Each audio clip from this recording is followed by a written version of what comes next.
Shri Venkateswara gold తాకట్టులో ఉన్న మీ బంగారాన్ని విడిపించి కొనబడును.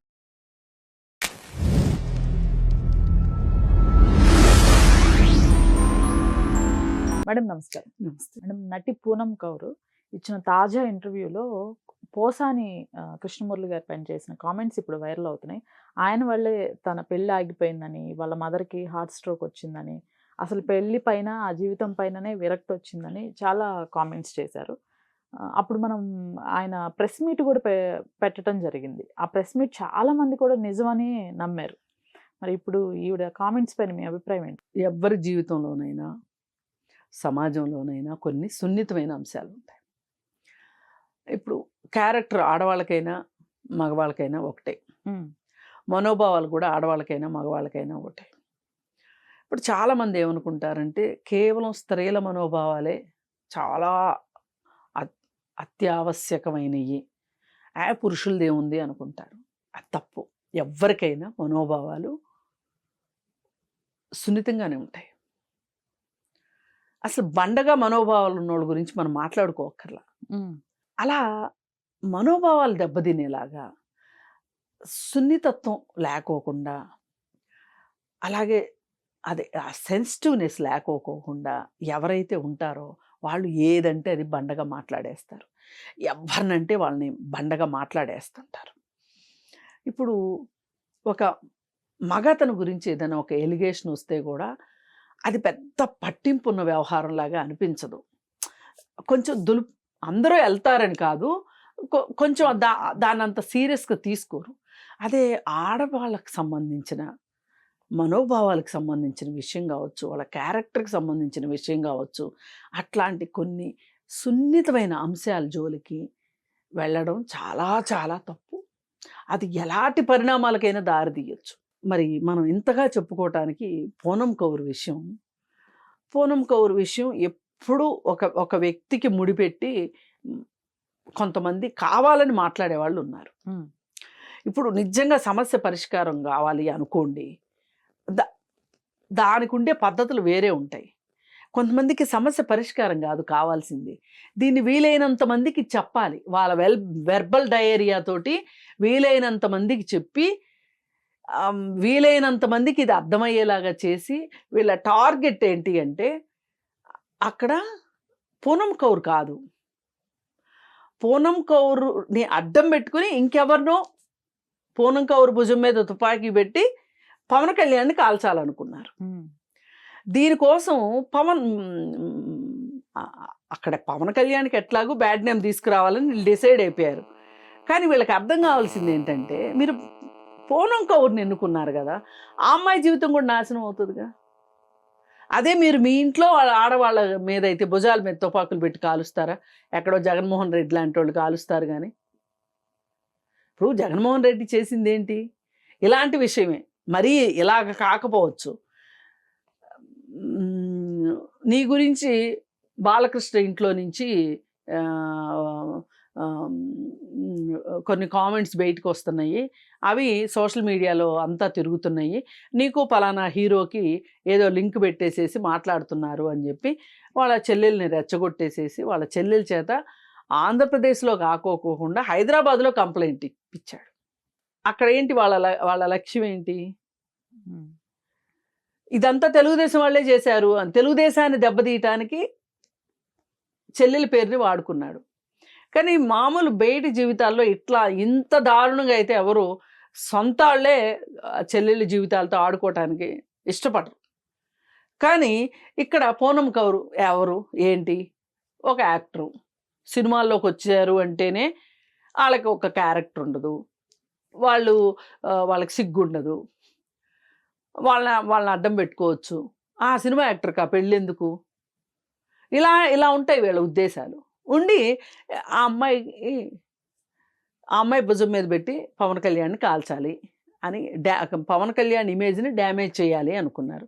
అందుకని అమ్మాయిని వాడాలనుకున్నారు, వాడారు. అయితే ఇదంతా జరిగిన సందర్భం ఏంటి అంటే, పోసాని కృష్ణమురళి ఇంకా ఆయనకి అసలు మామూలుగా మైక్ అక్కర్లా, అదొక BBC కూర్చున్నాడు, ప్రెస్ మీట్ పెట్టి, ప్రెస్ మీట్లో ప్రెస్ మీట్ సాక్షిగా పూనమ్ కౌర్ని ఏ, పవన్ కళ్యాణ్ని ఉద్దేశించి మాట్లాడి అవును. కేవలం పవన్ కళ్యాణ్ని దెబ్బతీయటానికి పూనమ్ కౌర్ని వాడారు. ఈ ప్రెస్ మీట్, ఆ అమ్మాయికి అప్పటికి పెళ్లి సెటిల్ అయింది. ఆ పెళ్ళోళ్ళు కాస్త ఈ ప్రెస్ మీట్ స్టోరీలు విని వాళ్ళు వెనక్కి వెళ్ళిపోయారు. ఇది జరిగిందని వాళ్ళ అమ్మకి హార్ట్ స్ట్రోక్ వచ్చింది. ఇప్పుడు ఇంత చేసి ఆయన డిప్యూటీ సీఎం అయ్యాడు. ఈయన అప్పట్లో, ఇప్పుడు ఆయన డిప్యూటీ సీఎం అయ్యాడు. అప్పట్లో ఈయన ప్రభుత్వ అదేంటి ఫిల్మ్ డెవలప్మెంట్ కార్పొరేషన్ చైర్మన్గా కూడా చేశాడు. అవును. అయితే గీతే ఈయన మీద 4 కేసులు అయినాయి తప్పితే ఈ విషయానికి అవలా, ఇంకా వేరే వేరే చాలా వాటికి కేసులు అయినాయి. పోలీస్ స్టేషన్ చుట్టూ తిరిగాడు. ఇప్పుడు నాయగారిలాగా ఇంట్లో కూర్చున్నాడు. యాతావత నష్టం జరిగింది ఎవరికి? పూనమ్ కౌర్కి. మరి ఈ విషయంలో పూనమ్ కౌర్ ఇంకొక మాట కూడా చెప్తుంది. అదేంటి అంటే, ఇప్పుడు డిప్యూటీ సీఎం అయిన ఆయన మీద నన్ను వ్యాఖ్యలు చేయమని చెప్పి ఆయన గురించి మాట్లాడమని సోషల్ మీడియాలో కడప నుంచి రౌడీలు వచ్చారు. వచ్చి నా చేత మాట్లాడిచ్చారు. మాట్లాడకపోతే నాకు సంబంధించిన ఫోటోలేవో సోషల్ మీడియాకి రిలీజ్ చేస్తానన్నారు అని చెప్పి చెప్తుంది ఈవిడ. అయితే ఇది కొంచెం ఎలా ఉంది అంటే, పూనమ్ కౌర్ అంత అమాయకురాలు కాదు, అంత నోరు మూసుకుని ఉండే అమ్మాయి కాదు. ఏముంది, సైబర్ క్రైమ్ వాళ్ళకి ఫోన్ చేసి కంప్లైంట్ చేయొచ్చు. ఇలాంటప్పుడే మనకు ఈ సబ్జెక్ట్ పనికి వస్తుంది నన్ను అడిగితే సొసైటీకి. ఏ అమ్మాయి అయినా సరే గుర్తుపెట్టుకోండి, అమ్మాయి కావచ్చు, ఆంటీ కావచ్చు, అమ్మమ్మ కావచ్చు, వయసుతో సంబంధం లేదు. మీకు ఎవ్వరికైనా సరే మీ ప్రైవేట్ ఫోటోలు మా దగ్గర ఉన్నాయి, మేము సోషల్ మీడియాలో పెడతాము అన్నారే అనుకోండి, వెంటనే 1930కి కాల్ చేయండి, కంప్లైంట్ ఇవ్వండి. ఏం కావు. అసలు మీ ఫోటోలు ఒకవేళ వాళ్ళు అప్లోడ్ చేస్తే కూడా తీయించేస్తారు వాళ్ళు. అసలు ఫోటోలు లేకుండా కూడా బెదిరిస్తున్నారు ఖాతాల్లో డబ్బులు కొట్టేయటానికి. మొన్న మధ్య నాకు తెలిసిన ఆవిడకి ఫోన్ వచ్చింది, మీ ఫోటోలు కొన్ని ఉన్నాయి మా దగ్గర అని డైలాగ్ స్టార్ట్ చేశారు. ఆ వెంటనే నాకు ఫోన్ చేసి ఏం చేయమంటావు అని అడిగింది. అడిగితే 1930 కంప్లైంట్ చేస్తానని చెప్పండి, ఈసారిగా ఫోన్ వస్తే మీకు అని చెప్పాను. అంతే. ఇప్పుడు ఆ తర్వాత ఏ నెంబర్ నుంచి అయితే ఫోన్ వచ్చిందో ఆ ఫోన్ అందుబాటులో లేదని వచ్చేస్తుంది. అంటే వాళ్ళు టెస్ట్ చేస్తారన్నమాట, ఈ మనిషి ఏంటి ధైర్యంగా ఉందా, ఈ మనిషి ధైర్యంగా ఉందా, లేదు ఏంటి కంప్లైంట్ ఇస్తుందా, ఇచ్చేలాగా ఉందా అని. ఓకే, ఇచ్చేలాగా ఉంది అంటే వాళ్ళు తోకముడి చేస్తారు. అట్లా పూనమ్ కౌర్ కూడా అంత తెలివి తక్కువది కాదు. ఆ రోజు అసలు ఆ పని చేసి ఉండాల్సిందే. కాకపోతే ఆమెకి ఏంటంటే సినిమాలు ఒక లైఫ్, సరే సినిమాలను వదిలేసుకుంటున్నాను, పెళ్లి చేసుకుని జీవితంలో స్థిరపడదాం అనుకుని వాళ్ళు చెప్పిన మాట వినుండొచ్చు. ఏది ఏమైనా ఒక రకంగా చూస్తే పూనమ్ కౌర్కి మట్టుకు జీవితంలో తీరని అన్యాయం జరిగిందని చెప్పొచ్చు.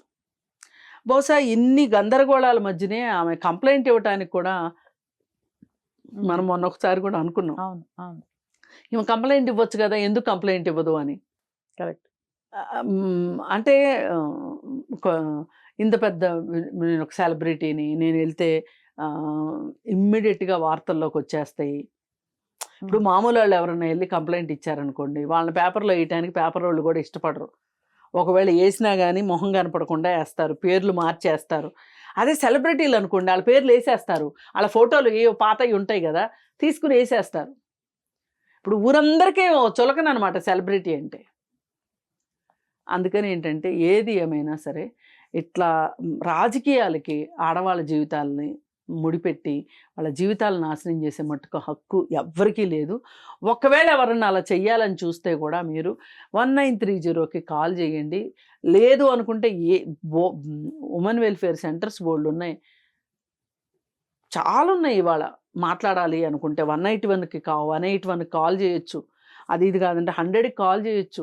మనకి సందర్భం వచ్చింది కాబట్టి చెప్తున్నా, పనిలో పనిగా బోలెడు టోల్ ఫ్రీ నంబర్లు ఉన్నాయి. అసలు మనం ఇంట్లో నుంచి కాలు బయట పెట్టకుండా, మన పేరు ఎక్కడ బయటికి రాకోకుండా కూడా కంప్లైంట్ చేసుకోవచ్చు. అందుకని ధైర్యంగా ఉండాలి ఆడవాళ్ళు. మిమ్మల్ని ఎవరన్నా ఈ విధంగా ఉపయోగించుకుంటున్నారు అంటే మట్టుకు వాళ్ళని మట్టుకు నెత్తి మీద కొట్టేటట్లు చేస్తేనే బుద్ధి వస్తుంది చాలామందికి. Right madam, thank you.